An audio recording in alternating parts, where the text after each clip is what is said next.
અંકલેશ્વરની મમતા children hospital અને સુરતની શ્રુતિ ENT હોસ્પિટલના સંયુક્ત ઉપક્રમે મમતા હોસ્પિટલ ખાતે વિનામૂલ્યે કાનના કેમ્પનું આયોજન કરવામાં આવ્યું હતું, જેમાં શ્રુતિ ENT હોસ્પિટલના પારુલબેન કાજલિયા, ડોક્ટર કલ્યાણી વસઈકર સહિત મમતા ચિલ્ડ્રન હોસ્પિટલના ડોક્ટર નીરજ ગુપ્તા સહિતના તબીબો ઉપસ્થિત રહ્યા હતા. આ કેમ્પમાં નવજાત શિશુ, વૃદ્ધો સહિત કાનમાં બહેરાશ ધરાવતા દર્દીઓ હાજર રહ્યા હતા અને શ્રુતિ ENT હોસ્પિટલ કાનના નિષ્ણાંત તબીબોએ બહેરાશની તપાસ કરી જરૂરી માર્ગદર્શન આપવામાં આવ્યું હતું. હેલો, મારું નામ પારુલ કજાલિયા છે. હું ઓડિયોલોજિસ્ટ અને સ્પીચ થેરેપિસ્ટ છું.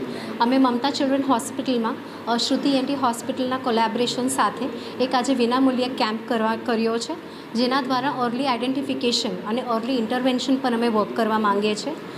આ ફ્રી કેમ્પ એના માટે છે કે વર્લ્ડ હિયરિંગ ડે છે 3 માર્ચના, અને જે પણ બાળકો તેમજ વયોવૃદ્ધ વ્યક્તિઓ હોય જેને અમે આજે કાનની તપાસ કરી, સાંભળવાની તપાસ કરી, જે પણ સલાહ સૂચન જોઈએ છે એની માટેની જાણકારી પણ આપીએ છીએ અને આગળ એને રિલેટેડ શું એમણે સ્ટેપ્સ લેવાના એના માટે એમને સચોટ સલાહ પણ આપી છે.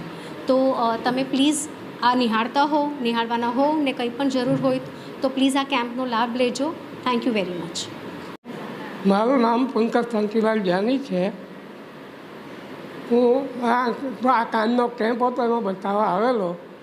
મને સંભળાતું નહોતું એટલે ને હવે એ લોકોએ મશીનથી બરાબર ચેક કરી ને મને સાંભળતો થઈ જાવ એવી આશા આપી છે. ગુડ મોર્નિંગ દર્શક મિત્રો, હું છું ડૉક્ટર નીરજ ગુપ્તા, ભરૂચ અંકલેશ્વર પીડિયાટ્રિક એસોસિએશનનો સેક્રેટરી. તો આજે અમે 3 માર્ચના આમ તો વર્લ્ડ હિયરિંગ ડે હોય છે. વર્લ્ડ હિયરિંગ ડે આમ સાંભળવું it is considered A special sense. એટલે વર્લ્ડ હિયરિંગ ડેનું થીમ છે કે સારી રીતના સાંભળવું અને સારું સાંભળવું.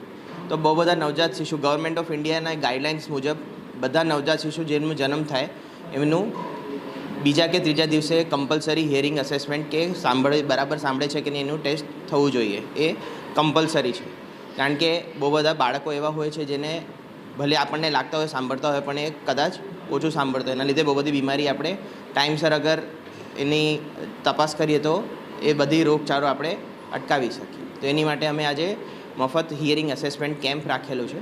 તો એની માટે અમારી સાથે સુરતથી ટીમ આવેલા છે, એમને અમે ખૂબ ખૂબ આભાર વ્યક્ત કરીએ છીએ.